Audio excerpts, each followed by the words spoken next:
देश भर के लाखों केंद्रीय कर्मचारियों और 65 लाख से अधिक पेंशन धारकों के लिए 4 जुलाई 2026 तक कई महत्वपूर्ण विषय चर्चा का केंद्र बने हुए हैं। पिछले कुछ दिनों में कर्मचारियों, पेंशन भोगी संगठनों और विभिन्न विभागों की ओर से कई ऐसी मांगें और स्पष्टीकरण सामने आए हैं जिनका सीधा प्रभाव भविष्य की सैलरी, पेंशन, महंगाई भत्ते, 8वें वेतन आयोग और अन्य वित्तीय लाभों पर पड़ सकता है। इसलिए आज हम एक एक करके उन सभी महत्वपूर्ण विषयों को विस्तार से समझेंगे ताकि किसी प्रकार की अफवाह या अधूरी जानकारी के आधार पर कोई भ्रम ना रहे। यदि आप केंद्रीय कर्मचारी हैं, पेंशन धारक हैं या आपके परिवार में कोई सरकारी सेवा से जुड़ा हुआ है तो इस पूरी जानकारी को अंत तक अवश्य सुनिए, क्योंकि बीच बीच में कई ऐसे महत्वपूर्ण बिंदु आएंगे जो सीधे आपके हितों से जुड़े हुए हैं। यदि आपको इस प्रकार की तथ्यात्मक और उपयोगी जानकारी पसंद आती है तो वीडियो को लाइक जरूर कीजिए और ऐसी हर महत्वपूर्ण सरकारी अपडेट सबसे पहले पाने के लिए सब्सक्राइब करना बिल्कुल ना भूलिए। सबसे पहले बात करते हैं 8वें वेतन आयोग से जुड़ी उन प्रमुख मांगों की जिन पर इस समय सबसे अधिक चर्चा हो रही है। कर्मचारियों और पेंशन भोगी संगठनों ने अपनी विभिन्न मांगों को सरकार तथा संबंधित स्तरों तक पहुंचाना शुरू कर दिया है। सभी का मानना है कि इस बार केवल वेतन वृद्धि ही पर्याप्त नहीं होगी, बल्कि उन पुराने नियमों में भी बदलाव होना चाहिए जिनकी वजह से वर्षों से कर्मचारियों और पेंशन भोगियों को आर्थिक कठिनाइयों का सामना करना पड़ रहा है। इन्हीं प्रमुख मुद्दों में सबसे पहले कम्यूटेशन रिकवरी का विषय शामिल है। जब कोई सरकारी कर्मचारी सेवानिवृत्त होता है तो उसे अपनी पेंशन का एक हिस्सा कम्यूट कराने का विकल्प दिया जाता है। इसके बदले उसे एक मुश्त राशि प्राप्त होती है जिससे वो अपनी आवश्यकताओं को पूरा कर सकता है, लेकिन इसके बाद उसकी मासिक पेंशन में कटौती शुरू हो जाती है। वर्तमान केंद्रीय नियमों के अनुसार यह कटौती लगातार 15 वर्षों तक जारी रहती है। लंबे समय से पेंशन भोगी संगठन इस नियम पर आपत्ति जताते रहे हैं। उनका कहना है कि सरकार लगभग 10 वर्ष 8 महीने के भीतर अपनी पूरी राशि और उस पर मिलने वाला लाभ वसूल कर लेती है। इसके बावजूद अतिरिक्त वर्षों तक कटौती जारी रखना उचित नहीं माना जा सकता। इसी कारण लगातार यह मांग उठ रही है कि कम्यूटेशन रिकवरी की अवधि को 15 वर्षों से घटाकर 11 वर्ष या अधिकतम 12 वर्ष किया जाए। यदि ऐसा निर्णय लिया जाता है तो लाखों पेंशन भोगियों को पहले की तुलना में जल्दी पूरी पेंशन मिलने लगेगी। इससे उनकी मासिक आय में बढ़ोतरी होगी और विशेष रूप से बुजुर्ग पेंशन धारकों को आर्थिक राहत मिलेगी। कई कर्मचारी संगठनों का कहना है कि जब समान ब्याज दर पूरे देश में लागू होती है तो अलग अलग अवधि का कोई औचित्य नहीं होना चाहिए। इस संदर्भ में एक और महत्वपूर्ण तथ्य भी सामने रखा जा रहा है। केरल और कर्नाटक जैसे कुछ राज्यों में कम्यूटेशन रिकवरी की अवधि पहले से ही 11 और 12 वर्ष निर्धारित है। ऐसे में केंद्रीय पेंशन धारक लगातार यह सवाल उठा रहे हैं कि यदि कुछ राज्य कम अवधि में रिकवरी पूरी कर सकते हैं तो केंद्र सरकार 15 वर्ष तक कटौती क्यों जारी रखती है। इस विषय पर अब 8वें वेतन आयोग के दौरान गंभीर चर्चा होने की संभावना जताई जा रही है और बड़ी संख्या में कर्मचारी संगठन इस मांग का समर्थन कर रहे हैं। अब बात करते हैं फैमिली पेंशन से जुड़े उस महत्वपूर्ण स्पष्टीकरण की जिसके बारे में अक्सर भ्रम बना रहता है। कई पेंशन धारक और उनके परिवार यह जानना चाहते हैं कि यदि किसी कर्मचारी ने कम्यूटेशन कराया हो और उसके बाद उसकी मृत्यु हो जाए तो क्या परिवार को मिलने वाली फैमिली पेंशन में भी वही कटौती जारी रहती है। इस संबंध में नियम पूरी तरह स्पष्ट हैं। यदि पेंशन धारक की मृत्यु हो जाती है तो कम्यूटेशन रिकवरी उसी समय समाप्त हो जाती है। परिवार को मिलने वाली फैमिली पेंशन पर इसका कोई प्रभाव नहीं पड़ता।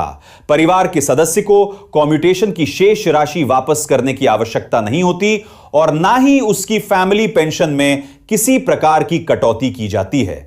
इसलिए जिन परिवारों में इस विषय को लेकर चिंता या भ्रम है उनके लिए यह जानकारी अत्यंत महत्वपूर्ण है। अब चर्चा करते हैं नॉशनल इंक्रीमेंट के उस मुद्दे की जो पिछले कई वर्षों से न्यायालयों और विभिन्न सरकारी विभागों में विचाराधीन रहा है। विशेष रूप से वे कर्मचारी जो 30 जून या 31 दिसंबर को सेवानिवृत्त हुए, उनका कहना है कि उन्होंने पूरे वर्ष सेवा दी है और इसलिए उन्हें अगले दिन मिलने वाली वार्षिक वेतन वृद्धि का लाभ भी मिलना चाहिए। कई उच्च न्यायालयों और अन्य न्यायिक मंचों ने विभिन्न मामलों में कर्मचारियों के पक्ष में निर्णय दिए हैं। इसके बाद कुछ विभागों ने ऐसे कर्मचारियों को नॉशनल इंक्रीमेंट का लाभ देना भी शुरू कर दिया है। हालांकि अभी भी सभी विभागों में एक समान स्थिति नहीं है। कुछ विभागों ने आदेश जारी कर दिए हैं, जबकि कई स्थानों पर प्रक्रिया अभी लंबित है। ऐसे कर्मचारियों को सलाह दी जा रही है कि वे अपने विभाग के साथ नियमित संपर्क बनाए रखें। यदि लंबे समय तक कोई कार्रवाई नहीं होती है तो संबंधित पोर्टल के माध्यम से शिकायत भी दर्ज कराई जा सकती है, ताकि उनके मामले पर उचित निर्णय लिया जा सके। उम्मीद की जा रही है कि आने वाले समय में इस विषय पर और स्पष्ट दिशा निर्देश जारी किए जाएंगे। यदि आप भी ऐसी महत्वपूर्ण सरकारी अपडेट नियमित रूप से जानना चाहते हैं तो अभी इस वीडियो को लाइक कर दीजिए और सब्सक्राइब करके जुड़े रहिए, क्योंकि सही जानकारी समय पर मिलना कई बार आर्थिक लाभ दिलाने में भी मदद करता है। अब बात करते हैं रक्षा पेंशन धारकों और अन्य पेंशन भोगियों के लिए जारी साइबर सुरक्षा चेतावनी की। डिजिटल सेवाओं के बढ़ते उपयोग के साथ साइबर ठगी के मामलों में भी तेजी आई है। बड़ी संख्या में पेंशन धारक सहायता प्राप्त करने के लिए इंटरनेट पर हेल्पलाइन नंबर खोजते हैं और कई बार फर्जी वेबसाइटों या नकली नंबरों के संपर्क में पहुंच जाते हैं। इसके बाद उनसे बैंक खाता, ओटीपी, आधार, पेंशन संबंधी जानकारी या अन्य गोपनीय विवरण मांगे जाते हैं और इसी बहाने आर्थिक धोखाधड़ी की जाती है। इसी को ध्यान में रखते हुए सभी पेंशन धारकों को सलाह दी गई है कि केवल आधिकारिक वेबसाइट और आधिकारिक हेल्पलाइन का ही उपयोग करें। किसी भी अनजान व्यक्ति के साथ ओटीपी, बैंक विवरण, एटीएम संबंधी जानकारी या पेंशन खाते की जानकारी साझा ना करें। किसी भी सोशल मीडिया अकाउंट या व्हाट्सएप नंबर को केवल इसलिए आधिकारिक न माने क्योंकि वो सरकारी नाम का उपयोग कर रहा है। पहले उसकी पुष्टि अवश्य करें। थोड़ी सी सावधानी आपको बड़े आर्थिक नुकसान से बचा सकती है। अब उस विषय पर आते हैं जिस पर सोशल मीडिया में लगातार चर्चाएं चल रही हैं, यानी 50% महंगाई भत्ते को मूल वेतन और मूल पेंशन में विलय करने की खबर। पिछले कुछ समय से अलग अलग प्लेटफॉर्म पर यह दावा किया जा रहा है कि 50% डीए को बेसिक में जोड़ दिया गया है, लेकिन उपलब्ध आधिकारिक जानकारी के अनुसार अभी तक ऐसा कोई सरकारी आदेश जारी नहीं हुआ है जिससे यह कहा जा सके कि यह प्रक्रिया पूरी हो चुकी है। इसलिए इस समय सही स्थिति यही है कि 50% डीए के विलय को लेकर केवल चर्चाएं और मांगें चल रही हैं।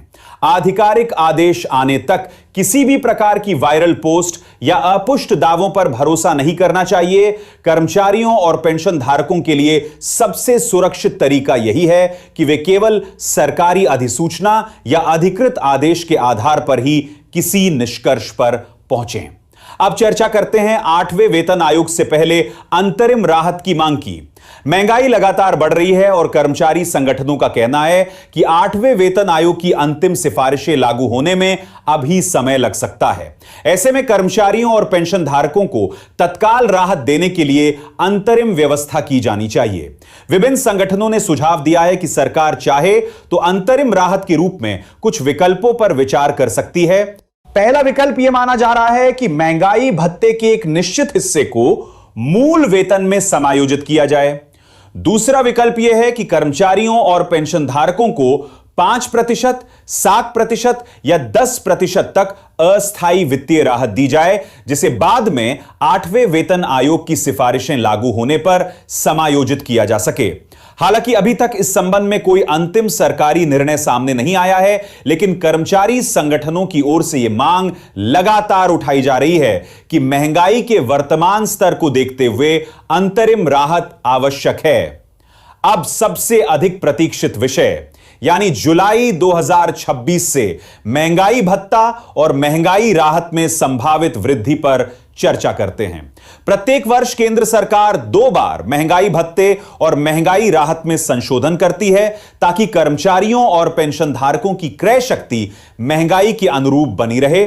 उपलब्ध उपभोक्ता मूल्य सूचकांक के आंकड़ों के आधार पर इस समय अनुमान लगाया जा रहा है कि जुलाई 2026 से डीए और डीआर में लगभग 3% की वृद्धि संभव हो सकती है। जनवरी 2026 में पहले ही 2% की वृद्धि के बाद महंगाई भत्ता 60% तक पहुंच चुका था।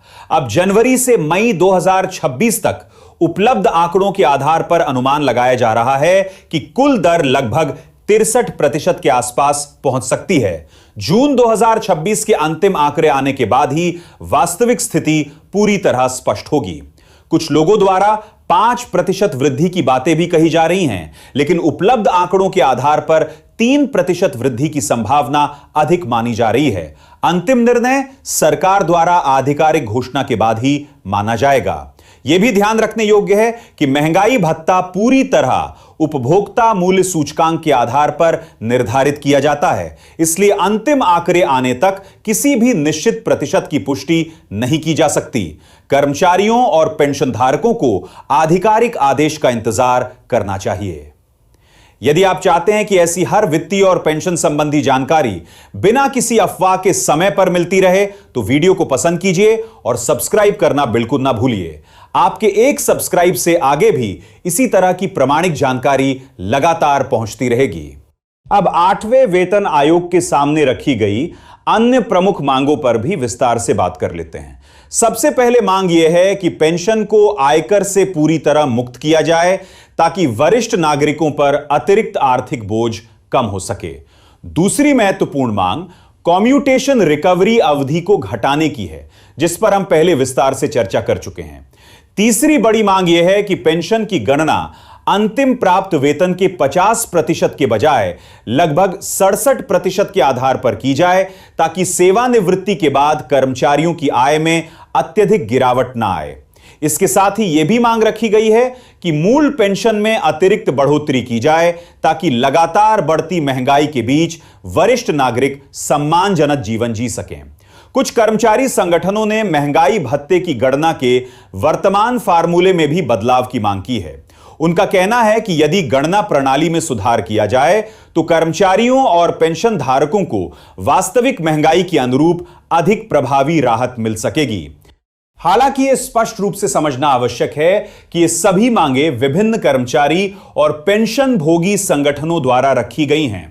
इनमें से कौन सी मांग स्वीकार होगी और किस स्वरूप में लागू होगी, इसका अंतिम निर्णय सरकार और 8वें वेतन आयोग की सिफारिशों के बाद ही सामने आएगा। इसलिए किसी भी प्रस्ताव को अभी अंतिम निर्णय मान लेना उचित नहीं होगा। वर्तमान समय में सबसे महत्वपूर्ण बात यही है कि कर्मचारी और पेंशनधारक केवल प्रामाणिक स्रोतों से प्राप्त जानकारी पर भरोसा करें। सोशल मीडिया पर अनेक प्रकार की अपुष्ट खबरें तेजी से फैलती हैं, जिनसे भ्रम की स्थिति बन जाती है।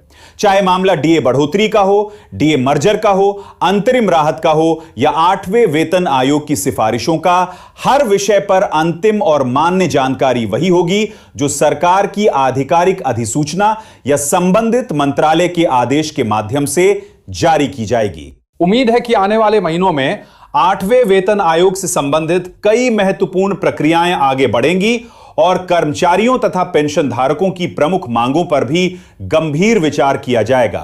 लाखों परिवारों की आर्थिक स्थिति इन निर्णयों से प्रभावित होने वाली है, इसलिए सभी की निगाहें आगामी सरकारी घोषणाओं पर बनी हुई हैं। यदि आपको यह विस्तृत जानकारी उपयोगी लगी हो तो इसे अधिक से अधिक लोगों तक पहुंचाइए ताकि किसी भी कर्मचारी या पेंशन धारक तक गलत जानकारी ना पहुंचे।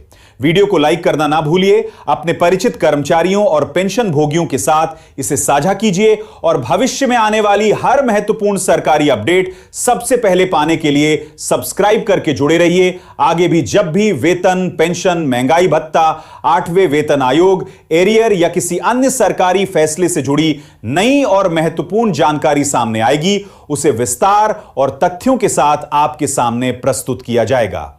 इसी उम्मीद के साथ आज के लिए बस इतना ही। अपना और अपने परिवार का ध्यान रखिए। बहुत बहुत धन्यवाद।